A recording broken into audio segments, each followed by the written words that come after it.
চাচি আমাকে একবার বলেছিলেন যে তিনি অন্ধকারে একা থাকতে খুব ভয় পান, তাই তিনি প্রায়ই আমাকে তার ঘরে ডেকে নিয়ে যেতেন। একদিন বাড়িতে আমাদের দুজন ছাড়া আর কেউ ছিল না। হঠাৎ প্রচণ্ড ঝড় বৃষ্টি শুরু হলো। চাচি আমাকে তার ঘরে ডাকলেন। যখন ঘরে ঢুকলাম চাচিকে দেখে আমি চমকে গেলাম, কারণ তিনি অনেক সুন্দর ছোট জামা পরেছিলেন। চাচা তখন কয়েক মাসের জন্য বাইরে গিয়েছিলেন। কাজের খাতিরে চাচি আমাকে একদিন অন্ধকারের অজুহাতে তার ঘরে ডেকেছিলেন। এক রাতে যখন আমিও চাচি খাতে ঘুমাচ্ছিলাম, মাঝরাতে হঠাৎ করে আমি কিছু অদ্ভুত কিছু অনুভব করলাম। চোখ খুলতেই যা দেখলাম তাতে আমি অবাক হয়ে গেলাম। তারপর চাচি আমাকে দিয়ে জোর করে বাকিটা গল্পটা শোনাচ্ছি। আমার নাম সুজয়। আমি 21 বছর বয়সী। আমার চাচি ছিলেন অনেক সুন্দর আর অনেক ফর্সা, যে কেউ তাকে দেখলে মুগ্ধ হয়ে যাবেন। চাচা ও তার রূপের প্রেমে পড়ে তাকে বিয়ে করেছিলেন। চাচি সবসময় সাজগোজ করে থাকতেন। একাদশ শ্রেণীর পরীক্ষা দেওয়ার পরে আমার ছুটি শুরু হয়েছিল, তাই আমি মা বাবার কাছে অনুমতি নিয়ে চাচি ও চাচার বাড়িতে ছুটি কাটাতে যেতে চেয়েছিলাম। চাচার বিয়ে মাত্র 3 মাস আগে হয়েছে, তাই আমার বাবা মা আমাকে সেখানে যেতে নিষেধ করেছিলেন। কিন্তু আমি অনেক বছর ধরেই চাচার বাড়িতে যাইনি, এমনকি তাদের বিয়েতে যেতে পারিনি, কারণ তখন আমার পরীক্ষার সময় ছিল।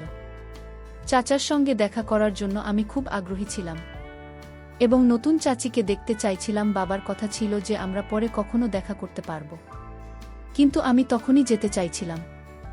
শেষ পর্যন্ত অনেক বুঝিয়ে বাবা চাচার বাড়িতে যাওয়ার জন্য রাজি করালাম। মাঝে মাঝে ভাবি হয়তো ভালো হতো যদি তখন চাচার বাড়িতে না যেতাম, কারণ এত কম বয়সে চাচি আমার সাথে এমন কিছু করবে যা আমি ভাবতেও পারিনি। একটি নতুন অভিজ্ঞতার সন্ধানে আমার জীবনে একটি গুরুত্বপূর্ণ দিন এসেছিল। তা ছিল শনিবারের একটি দিন, যখন আমার বাবা আমাকে চাচার বাড়িতে নিয়ে গিয়েছিলেন। কিন্তু আমাদের পৌঁছানোর পর দেখি বাড়ির বাইরের দরজায় তালা বন্ধ। মনে হলো চাচি হয়তো কোথাও গেছেন। বাবার ফোন করার পর জানতে পারলাম তারা শপিং করতে বেরিয়েছেন এবং বাড়িতে ফিরতে কিছুক্ষণ লাগবে। তাই আমরা বাড়ির বাইরে দাঁড়িয়ে তাদের জন্য অপেক্ষা করতে লাগলাম। প্রায় 2 ঘন্টা পর চাচা চাচি বাড়িতে পৌঁছলেন। বাবা বাইরে গিয়ে তাদের সঙ্গে দেখা করলেন আর চলে গেলেন আমাকে রেখে, এবং আমরা সবাই একসঙ্গে বাড়ির দিকে ফিরতে শুরু করলাম। চাচি তখন স্কার্ফ দিয়ে মুখ ঢেকেছিলেন এবং চাচার বাইকে বসেছিলেন। আমি দেখতে পেলাম চাচি অনেক সুন্দরী। চাচা ছিলেন সাধারণ দেখতে, কিন্তু চাচি সত্যিই সুন্দর ছিলেন। অন্যদিকে চাচা হঠাৎই আমাকে ডাকলেন, সুজয়, কি দেখছো তুমি? অনেকক্ষণ ধরে তোমাকে ডাকছি। তার ডাকে আমি কিছুটা অপ্রস্তুত হয়ে গেলাম, তবে দ্রুত সামলে নিয়ে বললাম, আমি ভালো আছি, এবং চাচাকে সালাম করলাম। এতদিন পর আমাকে দেখে চাচা খুবই খুশি হলেন। মনে হচ্ছে যেন আমরা অনেক দিনের পরিচিত। এখন 2 দিন ধরে চাচার বাড়িতে ছিলাম।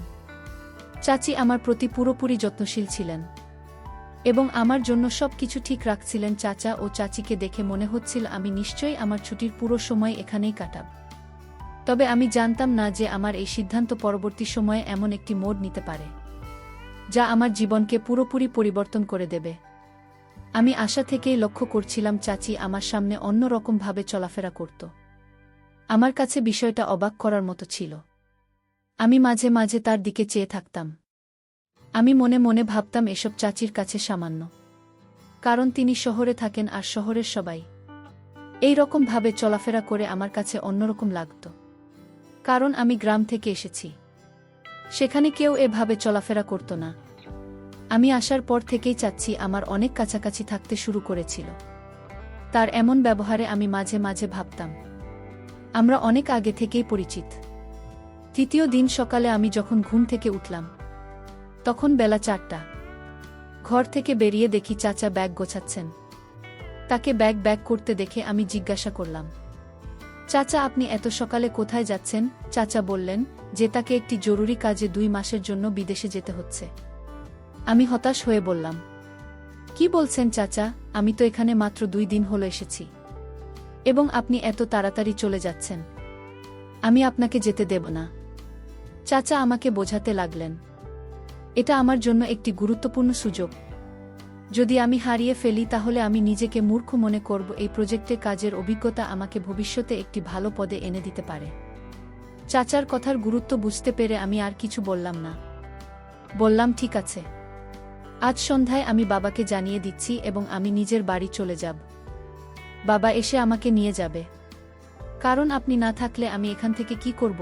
চাচা বললেন, সুজয় এখন আমি চলে যাচ্ছি। তুমি এখানেই থাকবে এবং তোমার চাচির খেয়াল রাখবে। আমার ফিরে আসা পর্যন্ত তোমাকে এখানেই থাকতে হবে। তার কথা শুনে আমি অবাক হয়ে গেলাম।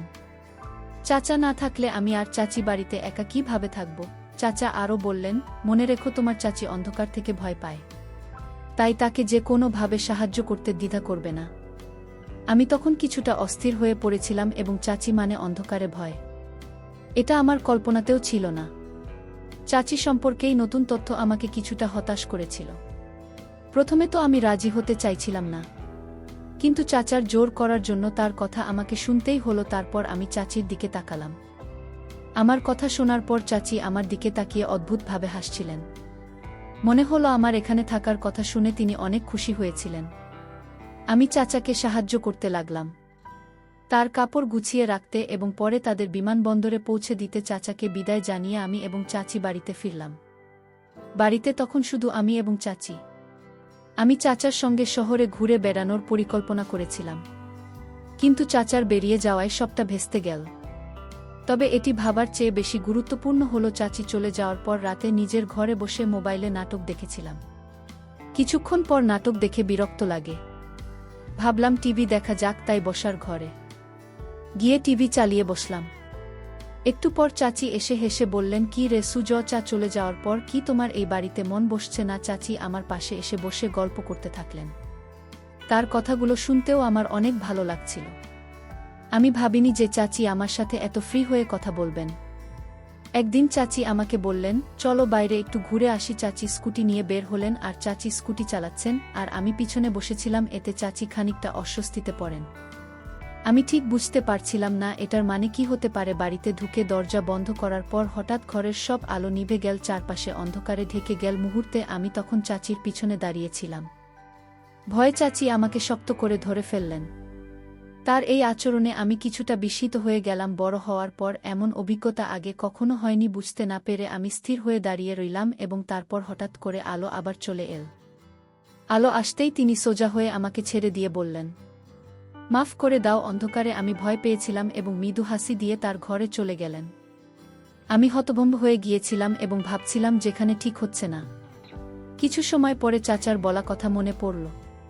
চাচা বলেছিলেন চাচি অন্ধকারে ভয় পান এবং তোমার দায়িত্ব তার দেখভাল করা।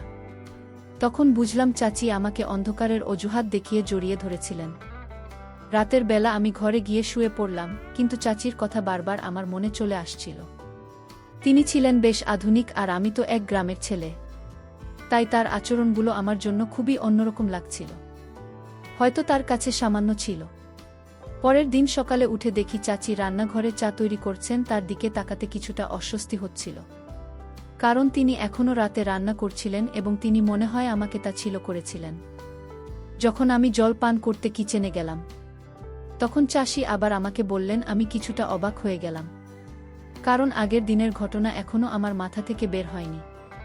তিনি হাসি মুখে বললেন, আরে সুজয়, কিসের এত লজ্জা? আমি তোমার চাচি, আর চাচির কাছে কোনো কিছু রোজ করতে হয় না। কিন্তু গত রাতে আমি সত্যিই খুব ভয় পেয়েছিলাম। যদি তোমার খারাপ লাগে তবে আমাকে মাফ করে দিও। তুমি আমার ভাতিজা, আমার ছেলের মতো, এবং আমি তোমার চাচি, তাই তোমার সঙ্গে অধিকার আমার আছে। চাচির এই আচরণে আমি কিছুটা হাসলাম, কিন্তু তারা এমন আচরণগুলি আমার মনে নতুন এক অনুভূতি তৈরি করতে শুরু করল। আচমকা মনে হলো আমি এখন বড় হয়ে যাচ্ছি, আর চাচা হয়তো বুঝতে পারেনি যে এমন কিছু করতে পারে। কিছুদিন পরে এক সন্ধ্যায় মোগলাই খাবার ইচ্ছা হলো। ভাবলাম চাচিকে বলবো, তাই তার ঘরের দিকে গেলাম। চাচির ঘরের দরজা সামান্য খোলা ছিল, তাই অনুমতি ছাড়াই ঢুকে পড়লাম। তিনি বালিশে হেলান দিয়ে মোবাইলে দেখছিলেন, আর তাকে এই অবস্থায় দেখে আমি কিছুটা অস্বস্তি অনুভব করছিলাম। দরজার কাছে দাঁড়িয়ে আস্তে করে তাকে ডাকলাম, কিন্তু তিনি শুনলেন না। মোবাইলে মনোযোগ থাকার কারণে আমার ডাক্তার কানে পৌঁছায়নি। একটু সাহস সঞ্চয় করে ধীরে ধীরে তার পাশে গিয়ে দাঁড়ালাম। আমি যখন চাচির মোবাইলের দিকে তাকালাম তখন চোখ কপালে ওঠার মতো। অবাক হলাম, যা দেখেছিলাম তা আমার কাছে একদম নতুন ছিল। খানিকটা অস্বস্তি হচ্ছিল, তাই তাড়াতাড়ি দরজার কাছে ফিরে গিয়ে চাচিকে একটু জোরে ডাকলাম। চাচি হঠাৎ চমকে উঠে বসে পড়ে এবং কিছুটা বিস্মিত হয়ে বললেন, কি হয়েছে? আমি বিষয়টা এড়িয়ে গিয়ে শুধু বললাম, কিছু না। তারপর নিজের ঘরের দিকে চলে গেলাম। ঘরে ফেরার পথে মনে পড়ছিল চাচিকে আজ একটু আলাদা লাগছে। রাতের বেলা ভারী বৃষ্টি হচ্ছে। হঠাৎ বিদ্যুৎ চলে যাওয়ায় চাচি আমাকে ডাকলেন। আমি তার ঘরে গেলে চাচি আমাকে বসতে বললেন। তাকে দেখে মনে হচ্ছিল তিনি বেশ সুন্দর লাগছিলেন। চাচি বললেন, সুজয়, তুমি যতক্ষণ লাইট আসে আমার কক্ষে থাকতে পারো। আমাকে অন্ধকারে ভয় লাগে। আমি সেখানে থাকতে রাজি হলাম। আমরা কিছুক্ষণ ধরে কথা বলতে লাগলাম। চাচি আমাকে জানালেন চাচি ও চাচা আর খুব তাড়াতাড়ি বিয়ে হয়েছিল। তিনি বললেন, আমার ও তোমার চাচার 1 বছর আগে প্রথম সাক্ষাৎ হয়েছিল এবং আমাদের প্রেম এত দ্রুত বাড়তে থাকে যে আমরা কিছুদিনের মধ্যেই বিয়ের সিদ্ধান্ত নিই। গল্প করতে করতেই সময় চলে যায়। যখন আমি ফের ঘরে যাবার কথা ভাবছিলাম, তখন চাচি আমায় বললেন, সূর্য, যদি তোমার আপত্তি না থাকে তাহলে কি তুমি আজ রাতে আমার ঘরে থাকতে পারো? আমার মনে কোনো দ্বিধা ছিল না, কারণ চাচি ও আমি একা ছিলাম। তার সাথে গল্প করতে আমার বেশ ভালোই লাগত।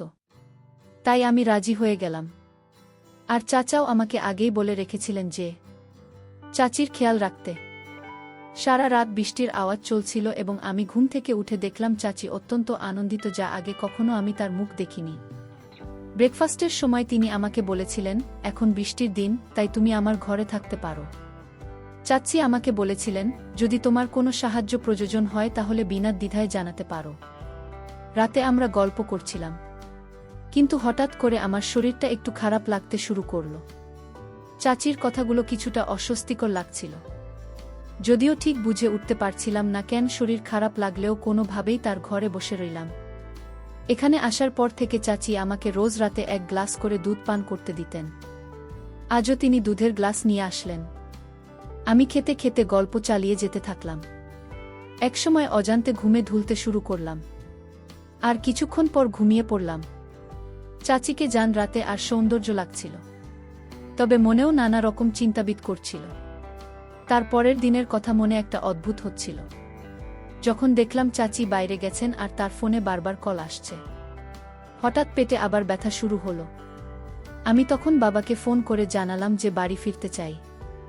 বাবার কথায় চাচি কিছুটা বিরক্ত হয়ে বললেন, কি তোমার চাচা কি তোমাকে বলেনি যে আমাকে দেখতে হবে, এখনই যেতে পারবে না? চাচির কথা শুনে আমি কিছুটা হতবাক হয়ে গেলাম। কোনো সম্পর্ক আর কি দেখার কথা? সবকিছু জট পাকিয়ে গেল। আমি যখন বিষয়টা জানতে চাইলাম, তিনি বললেন, আমি জানি না, তবে তোমাকে এখানেই থাকতে হবে। চাচি আমাকে যেতে না দেওয়ার জন্য জোর করছিলেন, কিন্তু পেটের ব্যথা ততক্ষণে বেড়েই চলেছিল। এই অবস্থায় আমি বেশ অস্থির হয়ে উঠেছিলাম, কারণ ব্যথা কমার কোনো লক্ষণই ছিল না। কিন্তু আমি বুঝতেই পারছিলাম না কেন আমি এমন হচ্ছে।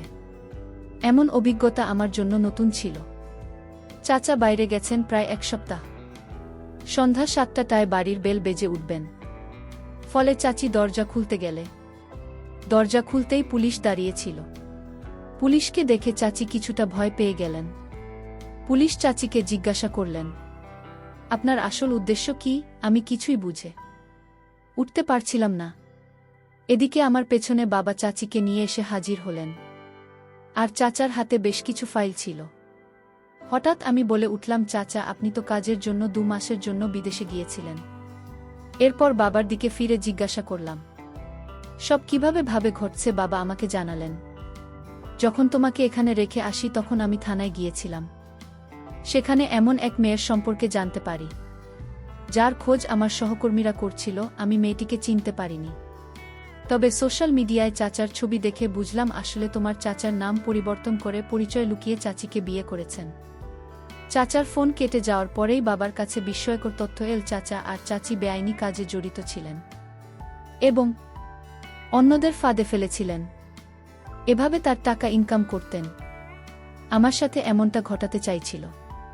তখনই বুঝলাম কেন আমার পেটে এত অস্বস্তি ব্যথা হচ্ছিল। চাচা সম্ভবত লুকিয়ে আমাকে এমন কিছু পান করেছিলেন যাতে আমার অস্বাভাবিক লাগছিল, আর চাচি ও তা জানতেন। গত রাতের ঘটনাগুলো মনে করতে শুরু করলাম। মনে হল চাচা আর চাচি সম্পর্কের মূল্য না দিয়ে কেবল দ্রুত টাকা কামানোর মোহে অন্ধ হয়ে গিয়েছিলেন। ধীরে ধীরে বিষয়টি পরিষ্কার হল। কেন চাচা এত দ্রুত এই শহরে উন্নতি করলেন? আমি চাচার আতিথ্য উপভোগ করতে গিয়েছিলাম, কিন্তু তারা আমাকে ধোঁকা দিয়েছেন। বাবা বিষয়টি নিয়ে খোঁজ না করলে হয়তো আমি আরও বিপদে পড়তাম। আজকাল সম্পর্ক, ভালোবাসা, অনুভূতির কোনো মূল্যই নেই। মনে হয় সবাই কেবল নিজের সাথেই চলে। তাই যা এক সময় ছিল এখন আর তা নেই। এই গল্পে প্রিয়জন বা আপনি ছদ্মবেশে থাকা মানুষও ক্ষতি করতে পারে। ফলে এমন কারো প্রতি অন্ধভাবে বিশ্বাস না করে প্রতিটি সম্পর্কে সতর্কতার সাথে পর্যবেক্ষণ করা প্রয়োজন।